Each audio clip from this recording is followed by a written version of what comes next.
Hello everyone, this is Diane Gould.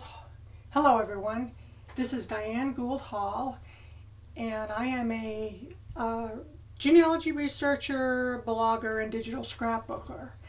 At the beginning of this video, I put a link to my blog, Michigan Family Trails, and I also have a Facebook page dedicated to digital scrapbooking called Digital Heritage and Vintage Scrapbooking, which you are welcome to join. We'd love to have you.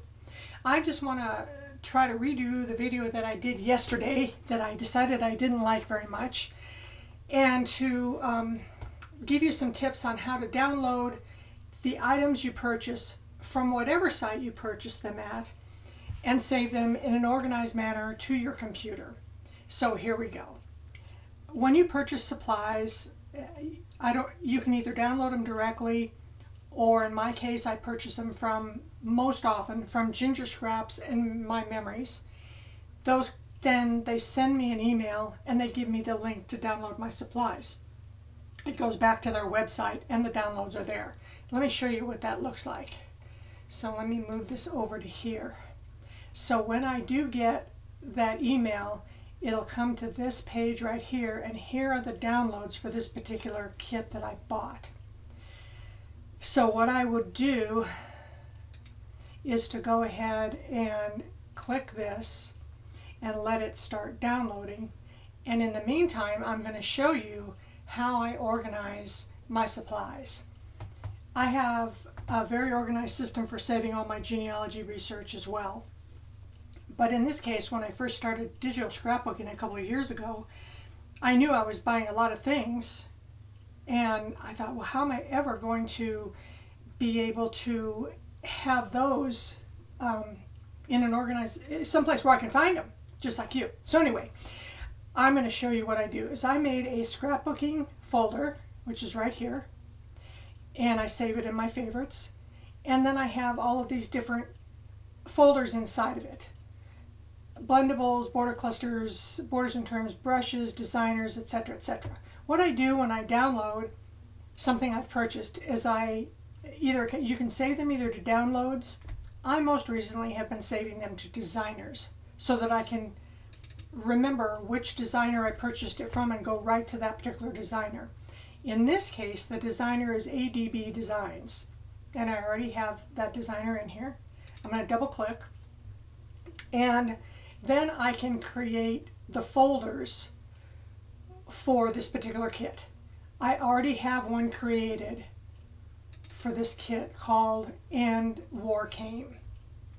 And War Came. So, as I'm working on some Civil War pages right now.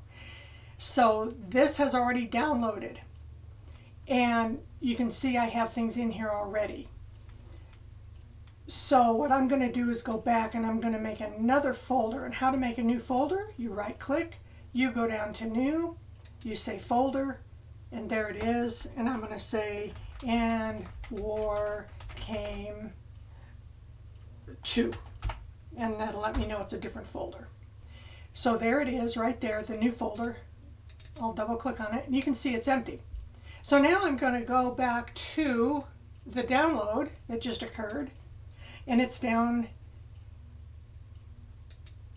I found out yesterday that if I don't move this screen around a little bit, that you guys can't see what I'm pointing to at the bottom. So I'm going to try to fix that right now. Let's make it smaller. There we go. Right here is the download. There's an arrow here. Click on the arrow, show in folder. I don't want to open the file right now. I want to show where it is in the download folder. If you go over here, this is my download folder on my PC, and it went right to it. So there's the zip file I just downloaded. I'm going to copy it. Then I'm going to go back to Scrapbooking, Designers, and I'm going to go to that folder that we just created, which is empty, and I'm going to paste that here. And there it is. Now we need to unzip this folder. Most of your kits and most of your purchases will come zipped if it's quite a few things. So in order to do that, you right click and you say Extract All. What it's then going to ask you is, where do you want to select a destination file and extract these folders? You can browse and find a place to put it. In this case, let me scroll back. You can see that it's under D, Scrapbooking, Designers, the designer, and that folder number 2. That's exactly where I want it. And I want it to show me the extracted files when complete, so I check that box right there. Just say extract, and it happens really quickly. Another window does pop up to show this, but I'm going to close that because here's where it is. There's the zip file and there's the folder itself. So now you have this kit already on your computer, downloaded that quickly. It doesn't take long. You've unzipped it and now you can open it. Double click. It'll take a couple times to get down to it. So here it is.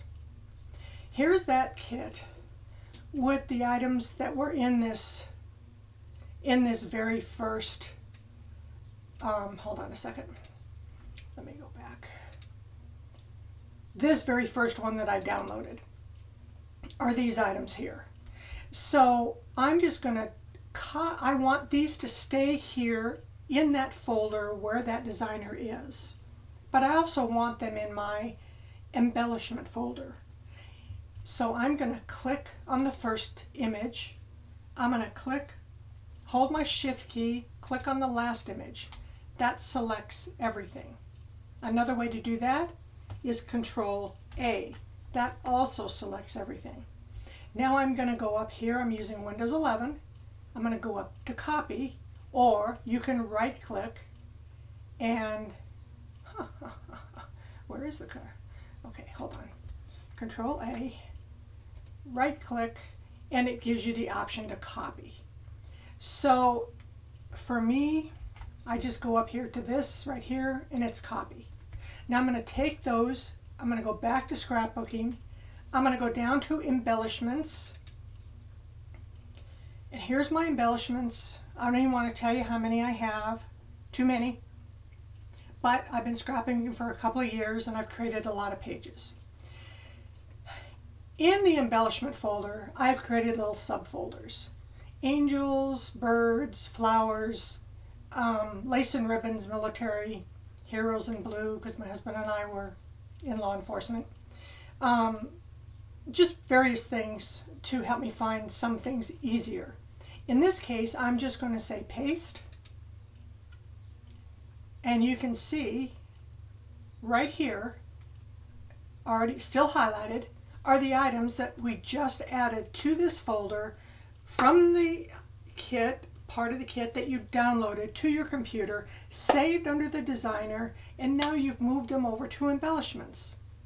If you've downloaded a bunch of paper backgrounds, I have a folder for paper backgrounds right here. And I download the paper backgrounds here. I don't have any embellishments or anything else in here, just paper backgrounds. In this case, I've also divided them out into various colors that I like or use a lot, black and gray. So a lot of black and gray favorites are right there. The same thing with blue, browns, greens, whatever. Just make the folders that make it easy for you to find exactly what you want in a mouse click or two, and then you're done. So that is how I download and save in an organized way all the various supplies that I buy for my scrapbooking. And also in scrapbooking, I have another folder called My Projects. And in here, excuse me, I have my pages. These are all in, sorry, in Photoshop format, all the pages that I've created. I also save everything in JPEG format because that way I can share them to my blog or on Facebook or anywhere else. So these are the JPEG versions of the pages that I have created. And I may not be as busy as you, or I may be more busy than you, but these are just some of my creations. So that's what I've done in that case. I divided them up. There's my husband's surname. I've created cemetery pages that, you know, for various families that are buried in different places. And there's the cemetery pages. So anyway, that's it for this video. I hope this has been helpful. If you have any questions, you can get a hold of me on Facebook using my full name, Diane Gould Hall. Send me a message. You can reach me through my blog at Michigan Family Trails.